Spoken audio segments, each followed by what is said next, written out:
ورحمۃ اللہ وبرکاتہ۔ نحمده ونصلي على رسوله الكريم، اما بعد فاعوذ باللہ من الشیطان الرجیم، بسم اللہ الرحمن الرحیم۔ والذین یقولون ربنا هب لنا من ازواجنا وذریاتنا قرۃ اعین واجعلنا للمتقین اماما۔ وقال النبی صلی اللہ علیہ وسلم: ما نحل والد لولد من ادب حسن، صدق اللہ وصدق رسولہ النبی الکریم۔ محترم اساتذہ کرام، سرپرست حضرات، مہمانان گرامی، عزیز طلباء، اللہ رب العزت نے آج یہاں ہمیں 18 حفاظ طلباء کی تکمیل قرآن حکیم جو انہوں نے حفظ مکمل کیا، آج اس کی دعائیہ تقریب ہے۔ اللہ رب العزت ان بچوں کو حفظ قرآن حکیم مبارک فرمائے، اس کی برکتیں عطا فرمائے، ان کے والدین کو، ان کے گھروں میں اللہ رحمتیں اور برکتیں عطا فرمائے، اساتذہ کرام کو جزائے خیر عطا فرمائے۔ شروع میں نے بھی دعا پڑھی جو اللہ رب العزت نے سورہ فرقان کے آخر میں سکھائی ہے۔ اللہ تعالیٰ نے سورۃ الفرقان کے آخر میں عباد الرحمن کے عنوان سے 13 خصوصیات بتائیں رحمان کے بندوں کی۔ ان میں سے ایک خصوصیت یہ بتائی: والذین یقولون ربنا هب لنا من ازواجنا وذریاتنا قرۃ اعین واجعلنا للمتقین اماما۔ آج یہ دعا ہر مرد اور ہر عورت، ہر فرد کے لیے یہ ضرورت بن چکی ہے۔ یہ دعا ترجمہ عرض کروں گا تو دل سے آمین نکلے گی، اس لیے کہ ہر بندہ یہی چاہتا ہے۔ ربنا هب لنا من ازواجنا وذریاتنا قرۃ اعین، اے اللہ ہمیں اپنے گھر والوں سے، اپنی اولاد سے آنکھوں کی ٹھنڈک عطا فرما۔ اس لیے کہ سب کچھ موجود ہو، دنیا بھر کی نعمتیں موجود ہوں، اولاد سے اور گھر والوں سے آنکھوں کی ٹھنڈک نہ ہو تو سب چیزیں بیکار نظر آتی ہیں۔ اور یہی اولاد، بچے اور بچیوں سے آنکھوں کی ٹھنڈک مل رہی ہو تو یہ اس وقت دنیا کی بہت بڑی نعمت ہے اللہ کی طرف سے۔ لیکن سوال یہ ہے کہ یہ نعمت، آنکھوں کی ٹھنڈک، اولاد سے ملتی کیسے ہے؟ اور یہ اولاد سے آنکھوں کی ٹھنڈک ہوتی کیا ہے؟ ہم کب اپنے منہ سے نکالتے ہیں کہ مجھے اپنی اولاد سے آنکھوں کی ٹھنڈک مل رہی ہے؟ جب بچے کہنا ماننے والے ہوں، بچیاں کہنا ماننے والی ہوں، ماں باپ کا ادب کرتی ہوں، ماں باپ کا خیال کرتی ہوں، ان کو دکھ نہ پہنچاتے ہوں، یہ بچے اور بچیاں اچھے کام کرتے ہیں، ان کی سوچیں اچھی ہوں، ان کے رویے، ان کے بیہیویئر اچھے ہوں، ان کے اخلاق اچھی ہوں، ان کی عادتیں اچھی ہوں، یہ اچھے کام کرتے ہوں، گناہوں سے بچ کر رہتے ہوں، اسے آپ آنکھوں کی ٹھنڈک کہتے ہیں۔ صرف قابل ہو جانا، بڑی ڈگریاں لے لینا، اس سے آنکھوں کی ٹھنڈک کبھی نہیں ملتی۔ آنکھوں کی ٹھنڈک وہی ہے جو میں نے بتائی۔ ایک بات تو آپ نے ذہن نشین فرمائی کہ یہ آنکھوں کی ٹھنڈک ہوتی کیا ہے۔ اب سوال یہ ہے یہ آنکھوں کی ٹھنڈک ملتی کیسے ہے؟ بس یہی بات عرض کرنا مقصود ہے آج کی نشست میں۔ اب گرمی کا موسم شروع ہونے والا ہے، آپ گھروں میں اے سی لگاتے ہیں، اس سے ٹھنڈی ہوا لینا چاہتے ہیں تو اے سی بنانے والے، ایئر کنڈیشن بنانے والے کے کہنے کے مطابق اس اے سی کو چلاتے ہیں، اس سے ٹھنڈی ہوا آتی ہے۔ اگر اے سی کو گھر میں لا کر رکھ لیں اور اس طاقت سے تعلق نہ جوڑیں، یعنی بجلی کی طاقت سے، جس طاقت سے جڑنے کے بعد اس سے ٹھنڈی ہوا آتی ہے۔ ہم بہت حساس ہیں ایئر کنڈیشن سے ٹھنڈی ہوا لینے میں۔ جب ایئر کنڈیشن چل رہا ہوتا ہے جون جولائی میں، تو ہم اگر کوئی گھر کا دروازہ کھلا رہ جائے تو بچوں کو بڑے زور سے ڈانٹتے ہیں۔ عقل نہیں ہے، اتنا بجلی کا بل آ گیا، دروازہ کھولا رکھا ہے، بند کرو۔ کیوں؟ باہر سے تپش آتی ہے۔ ہم اولاد سے آنکھوں کی ٹھنڈک حاصل کرنا چاہتے ہیں تو اس ذات سے تعلق جوڑنا ہوگا جس ذات سے تعلق جڑنے کے بعد بچوں اور بچیوں سے آنکھوں کی ٹھنڈی ہوا ملتی ہے، اور وہ اللہ کی ذات ہے۔ اللہ کی ذات سے تعلق جوڑنے کی دو بنیادی چیزیں ہیں، ایک 5 وقت کی نماز اور ایک قرآن حکیم کی تلاوت۔ پھر آپ گھر میں، کمرے میں ٹھنڈی ہوا حاصل کرنے کے لیے اس مشین سے آپ ہر وہ دروازہ، وہ کھڑکی، وہ دریچہ بند کر دیتے ہیں جس سے باہر کی تپش آتی ہے۔ ہم بسا اوقات بچوں کو حافظ تو بنا لیتے ہیں، اس گھر میں ہم نمازیں بھی پڑھتے ہیں، تلاوت بھی کرتے ہیں، لیکن کوئی جہنم کی تپش اندر آنے کے کچھ دروازے ہیں جو بند نہیں کر پاتے، اس لیے حافظ بچوں سے ٹھنڈک نہیں آتی، نمازیں پڑھنے کے باوجود ٹھنڈک نہیں آتی۔ ہم ایک مشین ایئر کنڈیشن سے ٹھنڈک حاصل کرنا چاہتے ہیں تو اس مشین بنانے والے کی ہدایات پر عمل کرتے ہیں، تب ٹھنڈک ملتی۔ ہمارے بچے اور بچیوں کو بھی بنانے والا کوئی ہے، اس نے بھی ایک کتاب ہدایت عطا فرمائی ہے۔ اگر ان قرآنی اصولوں کے مطابق، یعنی ان بچوں کو بنانے والے کی ہدایات کے مطابق اگر ہم بچوں کی پرورش کریں گے 100% ٹھنڈی ہوا آئے گی بچوں سے، ورنہ بہت مشکل ہے۔ اور جب ضرورت پیش آئے کہ اللہ نے جو بچوں کو، بچیوں کو بنانے والا ہے، اس نے تربیت کے کیا اصول بتائے ہیں، تو سورہ لقمان اس کے دوسرے رکوع کی تلاوت کیجیے گا، ترجمہ پڑھیے گا، آپ کو معلوم ہو جائے گا کہ کون سے اصول اللہ نے بتائے۔ اللہ نے دوسرے رکوع کو، سورہ لقمان کے دوسرے رکوع کو حافظ بچے سب فوراً پہچان جائیں گے۔ سورہ لقمان کے دوسرے رکوع میں اللہ فرماتے ہیں وَلَقَدْ آتَيْنَا لُقْمَانَ الْحِكْمَةَ أَنِ اشْكُرْ لِلَّهِ، ہم نے لقمان علیہ السلام کو حکمت، دانائی دی تاکہ وہ اللہ کا شکر ادا کرے۔ جب اللہ نے لقمان علیہ السلام کو دانائی دی تو انہوں نے اپنے بچے کی پرورش جن اصولوں کے مطابق کی، اللہ نے وہ اصول قرآن مجید میں بتائے۔ اگلی آیت اسی رکوع کی، وَإِذْ قَالَ لُقْمَانُ لِابْنِهِ وَهُوَ يَعِظُهُ يَا بُنَيَّ لَا تُشْرِكْ بِاللَّهِ إِنَّ الشِّرْكَ لَظُلْمٌ عَظِيمٌ۔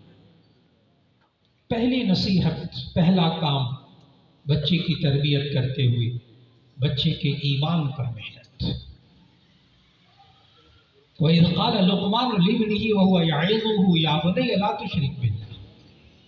لقمان علیہ السلام نے اپنے بچوں کو نصیحت کرتے ہوئے کہا میرے پیارے بیٹے، اللہ کے ساتھ کسی کو شریک نہ ٹھہرانا، ان الشرک لظلم عظیم، بے شک شرک بہت بڑا ظلم ہے۔ پہلا سبق بچے کے ایمان پر محنت۔ ممکن ہے کسی صاحب کے ذہن میں آئے کہ یہ تو ایک بڑا موضوع ہے، چھوٹے بچوں کے لیے نہیں ہے، لیکن یاد رکھ لیجیے گا یہ ہماری مائیں گھروں میں دودھ پیتے بچوں کو ان کے ایمان کو خراب کرتی ہے بجائے ایمان بنانے کی۔ کیسے؟ عام ہماری ماؤں کا یہ جملہ ہے، تم دودھ پیو، یہ کھا لو ورنہ تمہیں ڈوگی کھا جائے گا، کتا ڈوگی،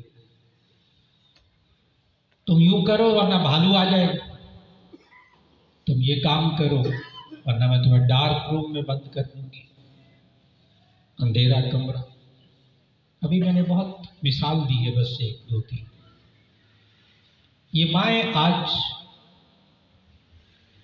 کتے سے ڈراتی ہیں، بھالو سے ڈراتی ہیں، اندھیرے سے ڈراتی ہیں، یعنی مخلوق سے ڈراتی ہیں۔ یہ بچہ جوان ہو کر بھی مخلوق سے ڈرے گا، خالق سے نہیں ڈرے گا، کیونکہ اس پر محنت نہیں ہوئی۔ کتنی بار ماں نے کہا ہوگا ہمارے گھروں میں، بیٹا یہ چیز کھا لو، میرا کہنا مان لو، اللہ راضی ہو جائے، یہ اللہ نے نعمتیں دی، یہ اللہ نے کھانا دیا ہے، یہ اللہ نے پھل دیا ہے، بیٹا خوشی سے کھاؤ، شکر کرو۔ کتنی بار ماؤں نے اللہ کا نام لیا ہوگا بچوں کے سامنے۔ اور نبی کریم صلی اللہ علیہ وسلم نے ہمیں کیا سمجھایا؟ افتحوا علی السنۃ صبیانکم اول کلمۃ بلا الہ الا اللہ۔ تم بچوں کی زبان کا افتتاح کرواؤ تو لا الہ الا اللہ سے کرو۔ ابا اماں ہم سکھاتے ہیں، شوق سے سکھائیے، لیکن ابا اور اماں کے وزن پر اللہ بھی تو ہے۔ جب وہ ابا اور اماں منہ سے نکال سکتا ہے آپ کی محنت کے بعد، اللہ پر بھی محنت کی جا سکتی ہے، ایمان پر محنت، اس کی زبان پر محنت۔ پھر اس کے بعد اگلی آیت، وَوَصَّيْنَا الْإِنسَانَ بِوَالِدَيْهِ، والدین کے ساتھ اچھا سلوک کرنا، اچھا رویہ رکھنا، بچپن سے سکھائیے۔ ابھی بچہ بولتا بھی نہ ہو، اس کے رویے کو پر محنت کیجیے۔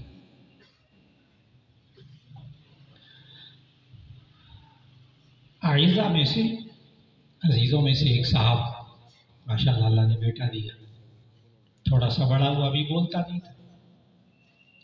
والد صاحب نے میرے سامنے منہ پھلایا، منہ پھلا کر بچے کو بس ابھی اتنا ہی منہ پھلایا تو بچے نے زور سے والد کے منہ پر مکہ مارا۔ وہ ظاہر ہے آواز آئی، باپ نے بھی ٹہکا لگایا، ماں عزیزہ قریب تھی، انہوں نے بھی ٹہکا لگایا، خوش ہو گئے۔ دیکھا بچے نے کیا کیا۔ میں نے گزارش کی بڑے ادب سے، یہ آپ بچے کو لاشعوری طور پر یہ سکھا رہے ہیں کہ باپ پر ہاتھ اٹھاؤ تو مزہ آتا ہے۔ یہ بچے کے لاشعور میں رہ جائے گی یہ بات۔ بہت دفعہ ہم لاڈ پیار میں بچے کو بدتمیز بناتے ہیں، اس کے بیہیویئر کا بیڑا غرق کر دیتے ہیں۔ آپ نے شروع سے بچے کو ایک بہترین رویہ، بہترین بیہیو کرنا سکھانا ہے آپ نے۔ اور پھر اسی آیت میں اللہ نے فرمایا بچوں کی تربیت کا ایک اور اصول، انشکر لی ولی والدیک، کہ یہ میرا یعنی اللہ کا بھی شکر ادا کرے اور ماں باپ کا بھی شکر ادا کرے۔ بچوں کو شکر گزار بنائیے، شکر کرنے والا بنائیے۔ ماں باپ کا بھی شکر ادا کرے، اللہ کا بھی شکر ادا کرے۔ بندوں کا بھی شکر ادا کرے، اللہ کا بھی شکر ادا کرے۔ ہم بس اوقات کہہ دیتے ہیں، کوئی بندہ شکریہ ادا کرے تو ہم کہہ دیتے ہیں بھائی اللہ کا شکر ادا کرے، ہمارا کیا ادا کرتے ہیں۔ غلط جملہ ہے۔ نبی صلی اللہ علیہ وسلم نے کچھ اور سکھایا ہے، بہت مستند حدیث۔ نبی صلی اللہ علیہ وسلم نے فرمایا من لم یشکر الناس لم یشکر اللہ، جو لوگوں کا شکر ادا نہیں کرتا وہ اللہ کا شکر ادا نہیں کرتا، جو لوگوں کا شکر ادا نہیں کرتا وہ اللہ کا بھی شکر ادا نہیں کرتا۔ ایک محدث نے ان دو جملوں کے درمیان تعلق اور جوڑ کو واضح کیا کہ یہ کیا بات ہوئی کہ جو اللہ کا شکر ادا نہیں کرتا وہ بندے کا شکر ادا نہیں کرتا۔ اس محدث نے اس حدیث کی تشریح میں بڑی عجیب بات لکھی، فرماتے ہیں کہ جو لوگوں کا شکر ادا نہیں کرتا وہ اللہ کا شکر ادا نہیں کرتا، اس لیے کہ جو نعمت دیتا ہوا انسان نظر آ رہا ہے یہ اس کا شکر ادا نہیں کرے گا تو جو نظر نہیں آ رہا اس کا کہاں ادا کرے گا؟ ماں باپ سامنے ہیں، جن کا شکر ادا کرے گا تو جو نہیں نظر آ رہا اس کا بھی شکر ادا کرے گا۔ بندوں کا شکر کیسے ادا کرے؟ نبی صلی اللہ علیہ وسلم نے طریقہ سکھایا۔ کوئی بندہ آپ کے ساتھ اچھا سلوک کرے تو جواب میں کہنا ہے جزاک اللہ، جزاک اللہ، اور اللہ نعمت دے تو جواب میں کہنا الحمدللہ۔ آپ نے بچے سے پوچھا بیٹا کھانا کھا لیا؟ ایک جواب یہ ہے کہ کھا لیا، ایک جواب یہ ہے کہ میں نے کھانا کھا لیا الحمدللہ۔ بیٹا کیا حال ہے اب طبیعت کیسی ہے؟ جی الحمدللہ بہتر ہے طبیعت۔ بیٹا ہوم ورک مکمل ہو گیا؟ جی الحمدللہ مکمل ہو گیا۔ عادت بنائیے کہ وہ اللہ کا شکر ادا کرے الحمدللہ کہہ کر۔ اور آپ چاکلیٹ دیں بچے کو، آگے سے وہ جواب میں کہ جزاک اللہ۔ نبی صلی اللہ علیہ وسلم نے سکھایا اگر کوئی بندہ آپ کو کوئی نعمت دے آپ جواب میں کہیں جزاک اللہ تو آپ نے اس کا بدلہ اتار دیا، پیسے بھی نہیں خرچ ہوئے۔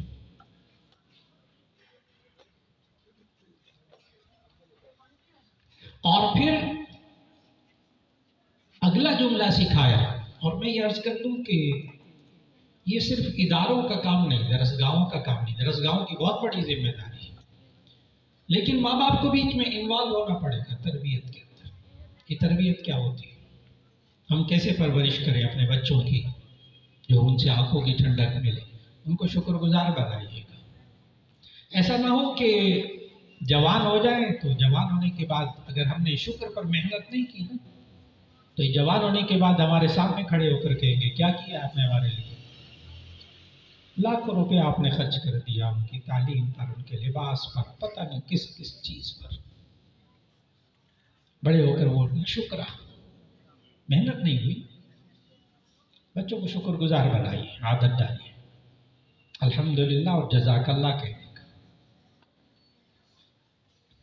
اور پھر اس کے بعد ابھی حال ہی میں ایک عزیز کے ہاں دعوت میں جانا ہوا تو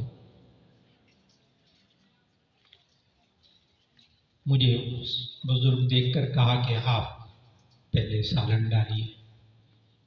میں نے پہلے سالن دیا، جزاک اللہ کا، وہاں ڈوگا مجھے دیا ڈش۔ بعد میں نے ان کے دائیں طرف میرے بیٹا ان کا بیٹھا ہوا تھا اس کو دیا، اس نے جزاک اللہ کہا۔ پھر ایک اور کو دیا، اس نے جزاک اللہ کہا۔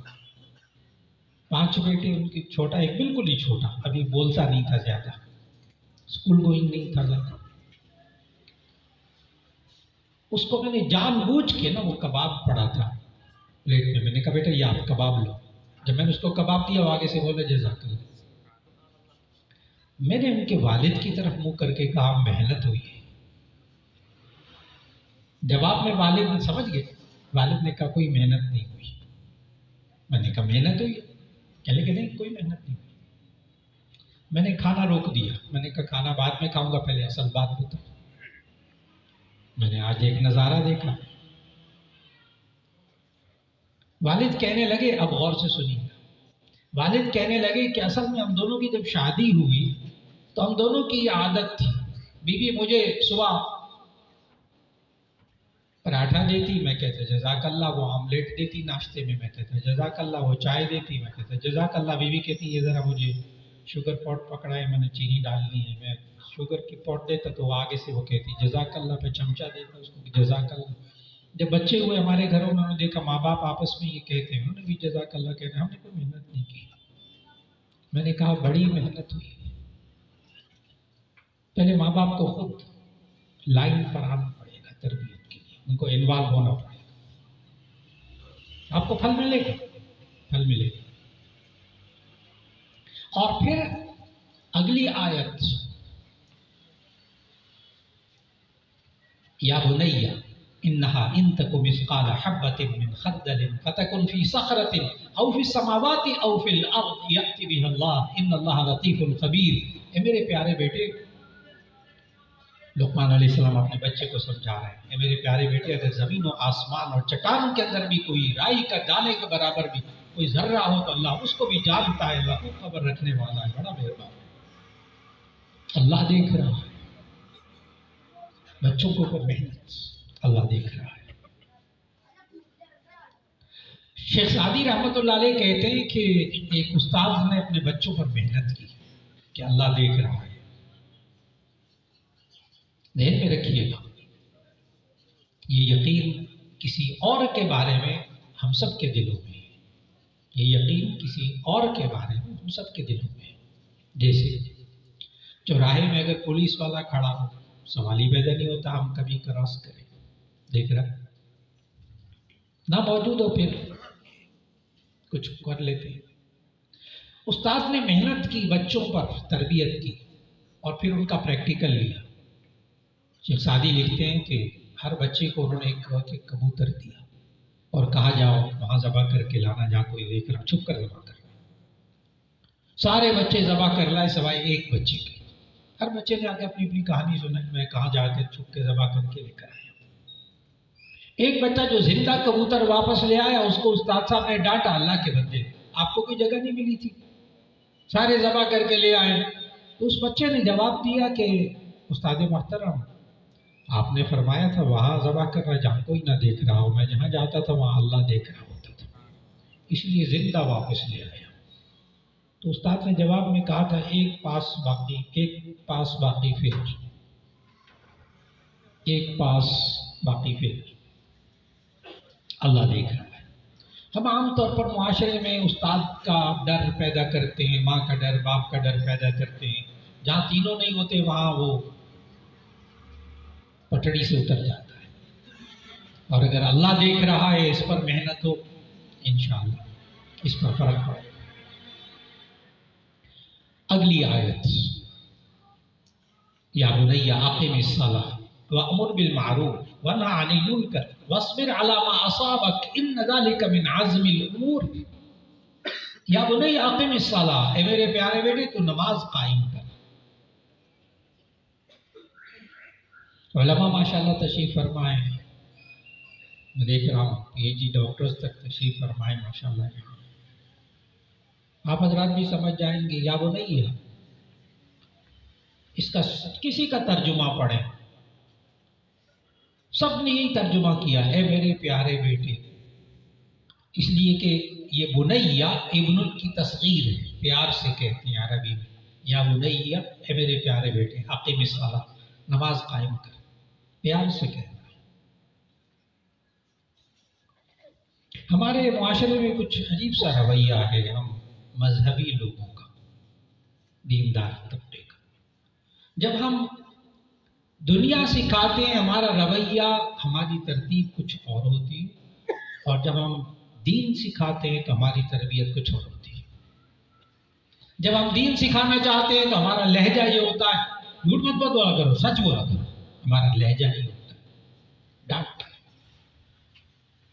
اٹھو نماز پڑھو، نماز پڑھا کرو، جہنم میں جاؤ گے، بس میں نے کہہ دیا مولانا اب یہ نماز پڑھ، بہت اچھی بات۔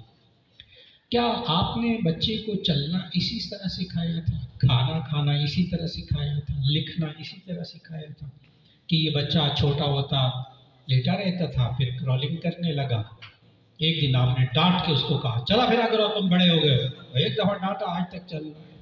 نہیں، ایسا نہیں ہوا تھا۔ ایسا نہیں ہوا تھا کہ آپ بچہ دودھ پیتا تھا، آپ نے ایک دن روٹی اور سالن سامنے رکھا اور کہا اب آئندہ دودھ بند اور سالن روٹی ہو، اس دن سے وہ کھانا کھا رہا ہے۔ جی نہیں، ایسا نہیں ہوا۔ آپ نے کاپی پینسل سامنے رکھ دی اور اس کے بعد آپ نے ڈانٹ کے کہا لکھا کرو، اس دن سے لکھ رہا ہے؟ نہیں، ایسا نہیں ہوا۔ پتہ نہیں کتنے شارپنر، کتنے ریزر، کتنی پینسلیں آپ نے ضائع کی، کتنی کاپیاں ضائع کی، تب یہ بچے لکھنے لگے۔ طویل محنت صرف لکھائی کے لیے، طویل محنت بچوں کو پیدل چلانے کے لیے، کیا کیا ماں باپ نے حرکتیں کی تھی ان کو 2 پاؤں پر چلانے کے لیے، ہفتوں، مہینوں۔ کھانا کھانے کے لیے کتنی محنت کی ان بچوں کے لیے. یہ بچے چھوٹے ہوتے ہوئے آئس کریم کھاتے تھے، آپ کے گھروں میں بھی کھاتے. وہ آئس کریم آدھی ناک پہ لگتی ہے، کچھ گال پہ لگتی ہے، کچھ منہ پہ لگتی ہے، کچھ کپڑوں پہ گرتی ہے، پھر کھانا شروع کر دیتے ہیں. طویل محنت، کھانا کھلانے پہ طویل محنت، تدریجاً، اسٹیپ بائی اسٹیپ، آہستہ آہستہ. بالکل اسی طرح نماز کے لیے بچوں کو اگر پابند کرنا ہے تو کب؟ یہ بات بخاری شریف کی حدیث میں نبی صلی اللہ علیہ وسلم نے سمجھا. بخاری شریف کی حدیث، نبی صلی اللہ علیہ وسلم نے فرمایا مرو اولادکم بالصلاۃ وهم ابناء 7. بچوں کو نماز کا حکم دو جب وہ 7 سال کے ہو جائیں. نماز فرض ہوتی 13-14 سال کی عمر میں. ابھی نماز فرض ہونے میں 7 سال باقی ہے. ابھی نماز فرض ہونے اور 7 سال ابھی نماز فرض ہونے میں باقی ہے. اتنا پہلے سے اس کو کہنا پڑے گا تو انشاءاللہ بالغ ہونے کے بعد نماز پڑھے گا، کیونکہ آپ نے 7 سال سے اس کو عادت ڈالی ہوئی. اگلا اصول بچوں کی تربیت کا، وَأَمُرْ بِالْمَعْرُوفِ وَانْهَ عَنِ الْمُنْکَرِ. اے میرے پیارے بیٹے، اچھائی کا حکم دے، برائی سے رک. بچے کو اچھائی اور برائی میں تمیز سکھائیے، یہاں تک کہ بچہ سمجھے کسی بات کو دیکھ کر کہ یہ اچھا کام ہے، کسی کام کو دیکھ کر محسوس کر لے یہ برا کام ہے. بڑی محنت کرنی پڑتی ہے، پھر بچے عادی ہو جاتے ہیں اس چیز کے. یہ اچھی بات ہے، یہ بری بات ہے. وَاصْبِرْ عَلَىٰ مَا أَصَابَكَ إِنَّ ذَلِكَ مِنْ عَزْمِ الْأُمُورِ. اے میرے پیارے بیٹے، تو اگر تکلیف پہنچے تو صبر کر، برداشت کر. إِنَّ ذَلِكَ مِنْ عَزْمِ الْأُمُورِ، یہ بڑی ہمت کے کاموں میں سے. تکلیف پہنچنے پر، دوسرے سے تکلیف پہنچی، بات کے ذریعے، کسی عمل کے ذریعے، بخار ہو گیا، سر میں درد ہو گیا، چوٹ لگ گئی، بچے کو باہمت بنائیے، اس کو صبر برداشت کی عادت ڈالیے. بڑے سنجیدہ، بڑے فکر مند بابا مجھ سے بہت کہتے ہیں مولانا کیا کریں، گھر میں جاتے ہیں نہ بیوی مسکرا کر ملتی ہے نہ بچے مسکرا کر ملتے ہیں، ٹھنڈی ہوائیں نہیں آتی. اس کے لیے پھر میں عرض کروں گا کہ ماں باپ کو انوالو ہونا پڑے. کیسے؟ جیسے نبی صلی اللہ علیہ وسلم نے فیس امپریشن کی کیسے تربیت کی، چہرے کے تاثرات کی. یہ اب سائنس ہے. Face impression, good face impression, آج سائنس ہے. یہ جتنی ایئر ہوسٹس ہے نا، آپ ہوائی جہاز میں سفر کرتے ہیں، ان کا باقاعدہ ڈپلوما کورس ہے ان کا فیس امپریشن کا. میک اپ کا الگ ہے، فیس امپریشن کا الگ ہے. مسافر کچھ کہتے ان کا چہرہ تلخ نہیں ہوگا کبھی بھی، اس لیے کہ وہ ایئر لائن بیٹھ جائے گی جس کی ایئر ہوسٹس بدتمیز ہوں گی، جن کا رویہ بیہیویئر اور چہرے کے تاثرات اچھے نہیں ہوں گے. صحیح ہے غلط ہے وہ الگ ہے، میں جو بات بتا رہا ہوں اس پر توجہ رکھیے. جتنے آپ بڑے بڑے ہوٹلز میں کھانا کھاتے ہیں، وہاں کے ویٹرز، وہاں کے مینیجر، ان کے فیس امپریشن پر کمال کی تربیت ہوتی ہے. کچھ کہہ لیں آپ، چہرے کا تاثر ہے. اور نبی صلی اللہ علیہ وسلم نے کیسے تربیت کی؟ حضرت عائشہ رضی اللہ عنہ فرماتی ہیں کہ مجھے ساری زندگی یاد نہیں. فیس امپریشن پر غور کیجیے گا. حضرت عائشہ رضی اللہ عنہ فرماتی ہیں مجھے ساری زندگی یاد نہیں کہ نبی صلی اللہ علیہ وسلم کبھی گھر میں داخل ہوں اور ان کے چہرے پر مسکراہٹ نہ ہو. بہت مستند حدیث. یہ باپ کو نا گھر میں داخل ہوتے وقت خود سمائل پیش کرنی ہوگی، خود مسکراتا چہرہ، پھر بیوی بھی مسکرا کر ملے گی. بچوں کو بھی پتا ہے کہ باپ مسکراتا ہوا گھر میں داخل ہوتا ہے. نبی صلی اللہ علیہ وسلم کو بڑی فکریں تھی، باہر فکر نہ کرنی. آپ پر بھی ٹینشن ہے باہر کی، ٹھیک، لیکن جب گھر میں داخل ہوتے نبی صلی اللہ علیہ وسلم تو سنت مسکرا کر داخل ہوتے. نبی صلی اللہ علیہ وسلم نے تو دوسرے سے مسکرا کر ملنے کو صدقہ قرار دیا. لا تحقرن من المعروف ولو ان تلقى اخاك بوجه طلق. یہ مسکرا کر ملنا آج کل یہ صدقہ، اس صدقے کی بڑی ضرورت ہے. اس صدقے پہ پیسے بھی خرچ نہیں ہوتے. تجربہ کر کے دیکھیے، گھر میں مسکرا کر داخل ہو، انشاءاللہ بچے بھی مسکرائیں گے. بیوی بھی سامنے سے مسکرا کر ملے گی. تجربہ کر کے دیکھ. سچے نبی صلی اللہ علیہ وسلم کا عمل مبارک ہے. بچوں کے چہروں کے تاثرات کی تربیت کیجیے. لا تصعر خدك للناس. اگلا جملہ ولا تمشي في الارض مرحا ان اللہ لا يحب كل مختال فخور. اے میرے پیارے بیٹے تو اترا کے نہ چل، کیونکہ اللہ فخر کرنے والوں کو، تکبر کرنے والوں کو، اترانے والوں کو پسند نہیں کرتا. جب اللہ کسی کو پسند نہیں کرتا نا، مخلوق بھی اس کو پسند نہیں کرتی. فکر نہ کریں، مخلوق بھی پسند نہیں کرتے. مغرور لوگ وقتی طور پر ٹھیک ہے، لوگ ان کے سامنے یس سر کرتے ہوں گے، لیکن پیٹھ پیچھے کیا کرتے ہیں آپ کو معلوم ہے. بچوں کے اندر تکبر نہ آنے دیجیے، اتراہٹ نہ آنے دیں کہ وہ اپنے آپ کو بڑا اور دوسروں کو حقیر سمجھے. بچوں کی تربیت ہم کیسے کریں؟ آخری آیت اس رکوع کی. وَاقْصِدْ فِي مَشْيِكَ وَاغْضُضْ مِنْ صَوْتِكَ إِنْ أَنْكَرَ الْأَصْوَاتِ لَصَوْتُ الْحَمِيرِ. وَاقْصِدْ فِي مَشْيِكَ، اے میرے پیارے بیٹے اپنی چال میں میانہ روی اختیار کر. مفسرین لکھتے ہیں زندگی کی ہر چال میں میانہ روی اختیار کر. بچے کو انتہا پسند نہ بننے دیں، ایکسٹریمسٹ نہ بننے دیں کبھی بھی.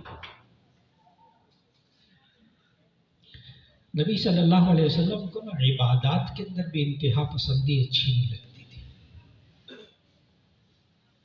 عبادات کے اندر بھی انتہا پسندی اچھی نہیں لگتی تھی. بخاری شریف کی حدیث سناؤں گا. نبی صلی اللہ علیہ وسلم کے پاس صحابہ آئے، چند ایک تین باہر سے 3 افراد آئے. نبی صلی اللہ علیہ وسلم کے حالات معلوم کیے، کتنی عبادت کرتے ہیں، کتنے بیوی ہیں، کیا گھر، سب معلوم کیا. ایک صاحب پتہ کیا کہنے لگے؟ بخاری شریف کی حدیث. ایک صاحب کہنے لگے میں ہمیشہ روزے رکھوں گا. ان کو روزے کی کہتے میں کبھی چھوڑوں گا نہیں روزہ. ان کو روزہ بڑا اچھا لگا. دوسرے صاحب کہنے لگے میں کبھی رات کو نہیں سوؤں گا، ہر روز رات کو عبادت کیا کروں گا. ان کو رات کی عبادت بڑی اچھی لگی. تیسرے صحابی تھے، وہ کہنے لگے میں کبھی شادی نہیں کروں گا، میں عبادت کروں گا، اللہ کی عبادت میں لگا رہوں گا. ایک نے کہا میں ہمیشہ روزہ رکھوں گا. دوسرے صاحب نے کہا میں ہمیشہ راتوں کو جاگ کر عبادت کروں گا.